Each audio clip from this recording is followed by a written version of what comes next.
धौलपुर नाम के एक गांव में एक बहुत बड़ा गुंडा रहता था। उसका नाम था कल्लू। कल्लू कई तरह के बड़े बड़े जुर्म कर चुका था। उसके 4 चेले थे जो उसके हर गुनाह में उसका साथ देते थे। पर अब कल्लू चोरी और किडनैपिंग करके थक चुका था। अरे बिल्लू सुन, तुझे तो पता है अब तेरे बॉस की उम्र भी हो गई है और अब इस धंधे में कुछ ज्यादा रहा नहीं। मैं सोच रहा था कि क्यों ना कोई रापचिक सी लड़की देखकर शादी कर ली जाए, क्या बोलता है? बॉस आप भी अच्छा मजाक कर लेते हैं। भला आपसे शादी कौन करेगी? सारा गांव जानता है बॉस कि आप कितने बड़े गुंडे हैं। अब गांव में तो कोई भी लड़की आपसे शादी नहीं करने वाली। हाँ बॉस ये सही कह रहा है। कल्लू उन्हें गुस्से से देखता है। अब अगर आपको शादी करने का इतना ही मन है बॉस, तो मेरे पास एक आइडिया है। क्यों ना हम शहर चले, वहां पर ये कोई भी नहीं जान पाएगा कि हम सब गुंडे हैं। हाँ। और कोई भी लड़की हमसे शादी करने को तैयार हो जाएगी। अरे मेरा मतलब आपसे बॉस, आपसे। हाँ, और क्या पता बॉस की शादी के बाद हमें भी कोई लड़की मिल जाए। ये सुनकर कल्लू उसे आंख दिखाता है, फिर बिल्ला से कहता है, बात तो तुमने बिल्कुल ठीक की। हम शहर जाकर ऐसा ड्रामा करेंगे कि सबको लगेगा कि हम बहुत अच्छे खानदान से हैं, क्या समझे? लेकिन शहर जाने से पहले हमें एक बड़ा हाथ मारना होगा ताकि हम शहर में आराम से अपना गुजारा कर सकें। ये प्लान बनाकर कल्लू अपने चेलों के साथ शहर के सबसे धनी सेठ को लूटने की तैयारी बनाने लगा। कल्लू बहुत बड़ा गुंडा था और हमेशा अपना स्टेटस मेंटेन रखता था। वो किसी को भी लूटने से पहले गांव में खबर फैला देता था कि वो किसे और कब लूटने वाला है। ऐसा करके वो लोगों को दिखाता था कि वो किसी से नहीं डरता और किसी में दम हो तो उसे रोक ले। जाओ, जाकर गांव में ये खबर फैला दो कि मैं अब गोरा सेठ को लूटने वाला हूँ और ये इस गांव में मेरी आखिरी लूट होगी। इस खबर ने पूरे गांव में अफरा तफरी मचा दी। कल्लू शाम को अपने चेलों के साथ गोरा सेठ के घर पहुंचा और वहां का माहौल देखकर दंग रह गया। अरे आओ आओ कल्लू भाई, तुमने तो आने में बहुत देर कर दी। मैं कब से तुम्हारी राह देख रहा था। अरे ओ सेठ हो, पागल हो गया क्या है? भला कोई गुंडे मवालियों की भी राह देखता है क्या है बे? हाँ और क्या, तू लुटने के लिए हमारी राह क्यों देख रहा था रे? ओए तू चुप कर, जब मैं बात कर रहा हूँ तो तू बीच में बकर बकर क्यों कर रहा है? जानता नहीं क्या मैं तेरा सीनियर हूँ? चुपचाप कोने में खड़ा रहे। अरे आप खड़े क्यों हैं कल्लू भाई? आइए बैठिए, कुछ ठंडा मंगवाऊं है? अरे ओ तेरा तो सच में दिमाग खराब हो गया लगता है।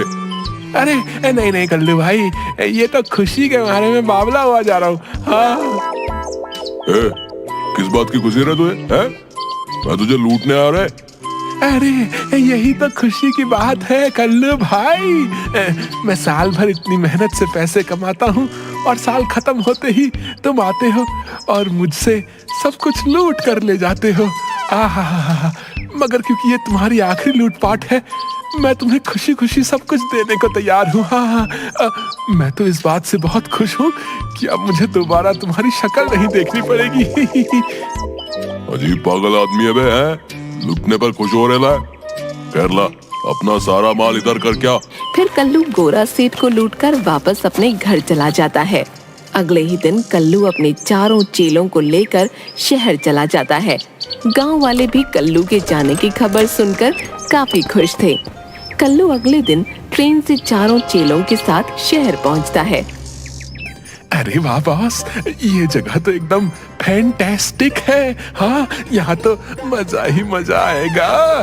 चलिए हम पहले चलकर कोई रहने की जगह ढूंढते हैं बॉस। नहीं, उसकी कोई जरूरत नहीं है।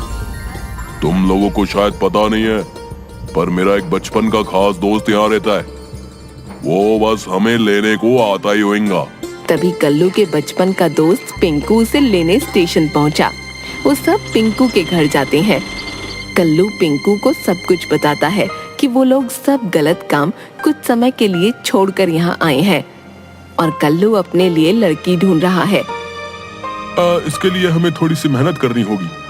हाँ हाँ पिंकू, मैं कुछ भी करने को तैयार हूँ, बस तुम मेरे लिए लड़की ढूंढ दो। हाँ तो कल्लू, तुम मेरी बात ध्यान से सुनो। कल्लू और उसके चारों चेले ध्यान से पिंकू की बात सुनते हैं। देखो, मेरी नजर में एक बहुत अच्छी लड़की है। मेरे घर के सामने एक घर है और वहां एक लड़की रहती है। उसका नाम कविता है।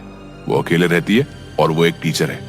पर दिक्कत यही है कि वो थोड़ा मॉडर्न टाइप की है और तुम ठहरे एक गुंडे। अब मेरे ख्याल से तुम्हें थोड़ी सी अंग्रेजी सीख लेनी चाहिए और खुद को पूरी तरह से चेंज कर लेना चाहिए, अपने कपड़े से लेकर अपने बालों तक।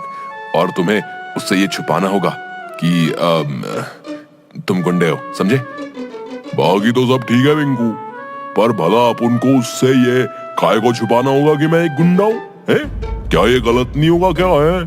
अरे यार कल्लू, अगर तुम उसे जाकर ये कहोगे कि तुम गुंडे हो और गांव से आए हो, तब तो शायद वो तुमसे कभी शादी ही नहीं करेगी। समझ नहीं रहे हो तुम? एक बार तुम दोनों की शादी हो जाए, बस फिर उसे बता देना कि ये सब झूठ था, है कि नहीं? कल्लू को ये सब गलत तो लगता है, पर उसके चेलों और पिंकू के बार बार कहने पर वो मान जाता है। अगले दिन कल्लू के चेले उसे लेकर एक बार्बर के यहाँ जाते हैं और उसको नए कपड़े खरीद कर देते हैं। शाम को जब कल्लू घर आता है और पिंकू उसे देखता है, कल्लू अपने बाल मॉडर्न स्टाइल में कटा चुका था और उसने शर्ट पैंट पहन रखी थी। तब पिंकू, अरे वाह कल्लू, ये तो कमाल ही हो गया है। जैसा मैंने कहा था तुमने ठीक वैसा ही किया। अब लग रहा है ना तुम गांव के गोरे, अरे मेरा मतलब है कि शहर के गोरे। हाँ। अगले ही दिन पिंकू एक इंग्लिश ट्यूशन टीचर को घर बुला लेता है और उससे कल्लू को कुछ इंग्लिश के 2-4 बातें सिखाने को जल्द से जल्द बोलता है। चलो कल्लू, बताओ, how are you? Me no when you okay. ये सुनकर वहाँ बैठे पिंकू और कल्लू के बाकी चेले जोर जोर से हंसने लगते हैं। वाह उस्ताद वाह, क्या अंग्रेजी बोली आपने, वाह वाह। इसको सुनकर तो अंग्रेज भी शर्मा जाएंगे। हाँ। अरे उस्ताद, जरा हमें भी सिखा दो अपने जैसी थोड़ी सी अंग्रेजी। कल्लू को बहुत गुस्सा आता है और वो हवा में फायरिंग कर देता है। ट्यूशन टीचर तो गोली की आवाज सुनते ही बेहोश हो जाता है। अरे कल्लू, ये क्या किया? अब तुम्हें कौन अंग्रेजी सिखाएगा? टीचर तो बेहोश हो गया। हो गया तो हो जाए बेहोश, अभी मरा तो नहीं है ना। ये सब मेरा मजाक उड़ा रहे हैं, कल्लू का मजाक। हाँ भाई, किसको अंग्रेजी सीखनी है? मैं अभी सिखाता हूँ। सारे चेलों की सिट्टी पिट्टी गुम हो गई और वो वहाँ से भाग खड़े हुए। इसके बाद अगले दिन बहुत मिन्नतें करने के बाद वो इंग्लिश टीचर वापस आया और कल्लू को थोड़ी बहुत अंग्रेजी सिखाकर चला गया। अगले दिन कल्लू अपने चेलों और पिंकू के साथ उस लड़की के घर जाता है, वही सूट पैंट पहनकर जो उसके चेलों ने उसे दिलाया था। कल्लू ने अपने बाल भी जेल से सेट कर रखे थे। अरे आइए आइए, मैं आप सभी का इंतजार कर रही थी। आइला, लड़की तो रापची कह रहे। पिंकू, अब तो लगता है अपन दूल्हा बनी जाएंगा। हाँ ठीक है, चलो अंदर चलो, सब लोग बैठ जाओ। कल्लू और उसके चेले सोफे पर बैठ जाते हैं। सभी चेले टेबल पर रखी मिठाइयों को देखते ही उनकी तरफ हाथ लपका देते हैं और तभी कल्लू उनके हाथ पर गुस्से से मारता है। अरे बॉस, हमें तो खाने दीजिए कम से कम। रे, थोड़ी देर सब्र कर बे, कम से कम बात तो पक्की होने दे, बाद में खा लेना जो भी खाना है। तभी बिल्लू की नजर वहाँ रखे फोटो फ्रेम पर पड़ती है, जिसे देखकर उसकी चीख निकल जाती है। कविता के साथ साथ सभी चेले उसकी तरफ हैरानी से देखते हैं।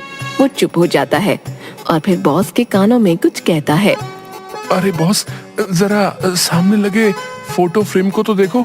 उस फोटो फ्रेम को देखकर कल्लू की तो मानो पैरों तले जमीन ही खिसक जाती है और वो उछलकर खड़ा हो जाता है। अरे आपको क्या हुआ? आप ऐसे क्यों खड़े हो गए? अब नोथिंग, मेरा मतलब कुछ भी तो नहीं। हमें लगता है हमें अब जाना चाहिए। ऐसे कैसे? अभी तो आप लोग आए ही हैं, कुछ लीजिए ना, पापा आते होंगे। अब अभी जाने दो, दोबारा आएंगे, माना करो, अभी जाने दो। अरे क्या दोस्त है, अभी तो लड़की के पापा को कॉल किया हूँ, बस वो किसी भी वक्त आने लाओगा। अबे ये क्या किया रे तू? अब यहाँ से भागने में ही भलाई है। बॉस खिड़की के रास्ते चले क्या? अबे 1.5 फुटिए, तू तो निकल जाएगा, मेरे इस पेट का तो सोच। मैं तो कहता हूँ बॉस, जल्दी से सब फुट लो, इससे पहले कि लड़की का बाप हमें फोड़ डाले। क्या? अरे आप सब लोग घबरा क्यों रहे हो? ऐसा क्या हो गया? लो पापा भी आ गए। तभी दरवाजे पर गोरा सेठ आकर खड़ा होता है। उसे देखते ही सब लोग किसी न किसी तरह अपने मुंह को ढक लेते हैं। अरे बेटी, ये सब लोग अपना मुंह क्यों छुपाए खड़े हैं? कुछ नहीं सेठ जी, बस जरा शर्मा रहे हैं। पहली बार लड़की के बाप से जो मिल रहे हैं ना। और कुछ खाया तक नहीं अभी। अरे सेठ, हमें यहाँ से जाने दो, मुझे कोई शादी नहीं करनी है। ये आवाज तो जानी पहचानी सी लग रही है। कल्लू, तू और मेरी कविता का रिश्ता मांगने आया है? अरे नहीं नहीं सेठ, वो अबे चलो बे। अबे जग्गू, कालिया, गोपी, सब कल्टी मार लो, नहीं तो बहुत पिटोगे। चलो।